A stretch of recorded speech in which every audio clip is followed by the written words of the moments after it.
So మోకాలు నొప్పులు కనుక వస్తే ఎవరికైనా మాత్రం బెస్ట్ రెమెడీ అండ్ ఫుడ్ హ్యాబిట్స్లో ఎలాంటివి తీసుకోవాలి, ఏమేమి జాగ్రత్తలు తీసుకోవడం వల్ల ఈ మోకాలు నొప్పులు వితిన్ 1 వీక్లో మనం తగ్గించుకోవచ్చు అనే దాన్ని మనం క్లియర్గా చెప్దాం. సో ఇప్పుడు మనం మోకాలు నొప్పి వచ్చింది అనుకోండి, నేనేమంటాను, ఒకవేళ ఆవు పాలు దొరుకుతాయి, మంచిగా ఆవు పాలు తెప్పించుకొని, సో మనం ఏం చేస్తాను, మనం పూల్ మఖానా అంటారు కదా, నేను చెప్పాను B12 కానీ, డి విటమిన్ డెఫిషియన్సీ కానీ, ఐరన్ డెఫిషియన్సీ కానీ, కాల్షియం డెఫిషియన్సీ కానీ, ఈ ఏ డెఫిషియన్సీస్ అయినా సరే ఇప్పుడు మనం చెప్పే నట్స్ని కంప్లీట్గా న్యూట్రిషన్ని ప్రాపర్ చేస్తాయి అనమాట. సో కొద్దిగా పూల్ మఖానా అంటారు కదా, ఆ మఖానా ఒక 50 గ్రాములు తెచ్చుకోండి. కొన్ని పంకిన్ సీడ్స్ 50 గ్రాములు, వాటర్మెలన్ సీడ్స్ 50 గ్రాములు, సన్ఫ్లవర్ సీడ్స్ 50 గ్రాములు, తెల్ల నువ్వులు కానీ నల్ల నువ్వులు కానీ ఒక 50 గ్రాములు, రాజగిరి సీడ్స్ అంటారు, తోటకూర విత్తనాలు, ఇందులో కూడా మంచి ఐరన్ ఉంటుందండి, మంచి ప్రోటీన్ కంటెంట్ కలిగి ఉంటాయి. వీటన్నిటిని జస్ట్ కొద్ది ఘీ వేసుకొని వేపేసుకొని పౌడర్ చేసేసుకోండి. ఆ పౌడర్ని మనము ఎలాగో టీ కాఫీలు బంద్ చేయమంటాను. ప్రతి ఒక్కరికి స్పెషల్లీ గ్యాస్ట్రిక్ ప్రాబ్లం ఉండే వాళ్ళలో కానీ, వీళ్ళకి టీ అడిక్షన్స్ కూడా ఎక్కువైపోవడం వల్ల కూడా చాలా మందికి నర్వస్ వీక్నెస్లు వచ్చే ఛాన్సెస్ ఉంటాయి. కాబట్టి మంచిగా ఆవు పాలు దొరికితే ఆవు పాలు, ఒకవేళ పాలు ఎలర్జీస్ ఉంటాయి కొంతమందికి, అలాంటప్పుడు 4 to 5 ఆల్మండ్స్ పొద్దున్న నానబెట్టేసుకొని దాని స్కిన్ తీసేసి ఒక గ్లాస్ నీళ్ళు వేసి మిక్సీ పట్టేస్తే ఆ పాలు వస్తాయి, ఆల్మండ్ మిల్క్.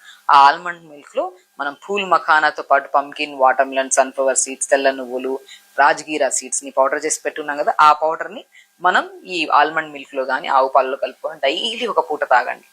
బ్రహ్మాండమైన రిజల్ట్స్ అండి. నేను యంగ్స్టర్స్లో కానీ ఈవెన్ చిన్న చిన్న పిల్లల్లో కూడా ఏదైనా గాయం అయింది అనుకోండి, రికవరీ అవ్వడానికి చాలా టైం పడుతుంది. ఎందుకంటే ఇమ్యూనిటీ తక్కువ ఉంటుంది, పిల్లలు జంక్ ఫుడ్స్ ఎక్కువ తింటున్నారు, డెఫిషియన్సీస్ చాలా ఎక్కువ అవుతున్నాయి పిల్లల్లో. అందుకని స్పెషల్లీ చెప్తున్నాను, ఈవెన్ దో మీకు మోకాలు నొప్పులు కానీ, బ్యాక్ పెయిన్ కానీ, specially hair fall, skin type of problems ఉన్నా కూడా బెస్ట్ వేలో మనకి న్యూట్రిషన్ పరంగా హైలీ మంచిగా యూజ్ అయ్యే బలమైన ఫుడ్లలో, స్పెషల్లీ బోన్స్కి అండ్ నర్వ్స్కి స్ట్రెంథనింగ్గా ఉండే బెస్ట్ ఒక పౌడర్ని మనం ఇంట్లో ప్రిపేర్ చేసుకునే దాంట్లో మఖానా, పూల్ మఖానా దొరుకుతుంది. మంచి బలమైన ఆహారం అది, చాలా చోట్ల దొరుకుతుంది. మఖానాతో పాటు పంకిన్, వాటర్మెలన్, సన్ఫ్లవర్ సీడ్స్, తెల్ల నువ్వులు, కొద్దిగా రాజగిరా సీడ్స్ కూడా చాలా మంచిదండి. ఈ పౌడర్ ఫామ్లో చేసుకొని ఆవు పాలలో కానీ బాదం పాలలో కానీ తీసుకుంటే మాత్రం చాలా మంచి ఉపశమనం ఉంటుంది. అండ్ మనం ఇంటేక్ ఆఫ్ ఫుడ్ ఎలాగైతే చెప్పామో ఎక్స్టర్నల్ అప్లికేషన్ కూడా. సో చాలా వరకు మా దగ్గర ఫిజియోథెరపీకి వచ్చారనుకోండి, నేనేమంటుంటానంటే, సో 1 to 2 days చేయించుకుంటారు ఫిజియోథెరపీ, మ్యాక్సిమం 4 to 5 days చేయించుకున్న రోజులంతవరకు బాగానే ఉంటుంది. మళ్ళీ కొన్ని రోజుల తర్వాత మళ్ళీ అలాగే వర్క్ స్ట్రెస్, మళ్ళీ మొబిలిటీ లేకుండా మళ్ళీ కొన్ని రోజుల్లో పెయిన్ వచ్చేస్తుంది, మళ్ళీ ఫిజియోథెరపీ.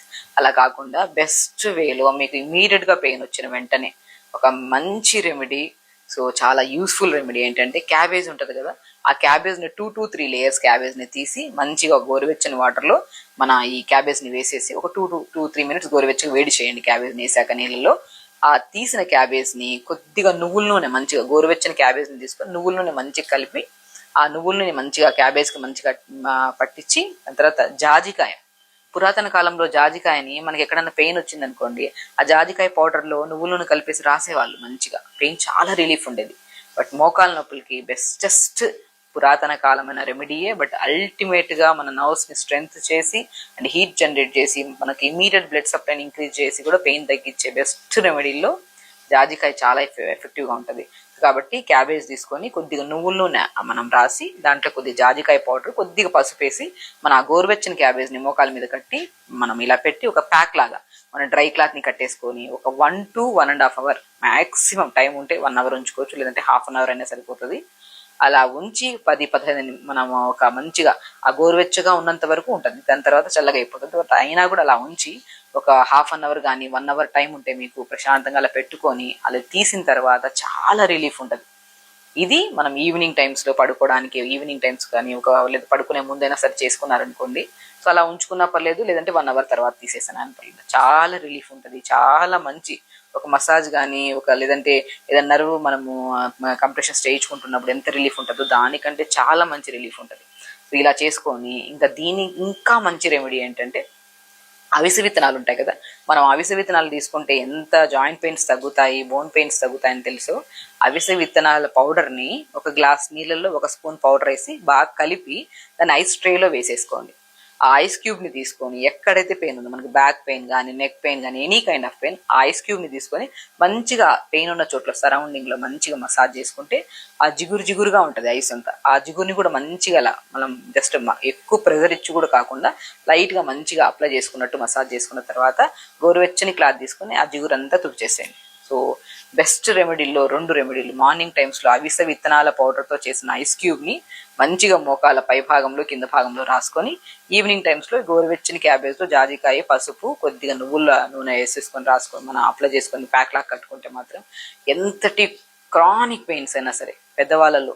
సో చాలా మంది కాల్స్ చేస్తుంటారు, మాకు మెసేజ్ చేస్తుంటారు, మ్యామ్ సివియర్ పెయిన్ ఉంది, సో ఏం చేయాలో అర్థం కావట్లేదు, పెయిన్ కిల్లర్స్ వేసుకుంటే చాలా ఇబ్బంది పడుతున్నాను, గ్యాసెస్ ఫామ్ అవుతున్నాయి, ఏదైనా బెస్ట్ రెమెడీ చెప్పమని చాలా మంది అంటుంటారు. ఈవెన్ నేను ప్రీవియస్ వీడియోలో క్యాబేజ్ ప్యాక్ కూడా ఎలా వేయాలనేది కూడా నేను చూపించాను.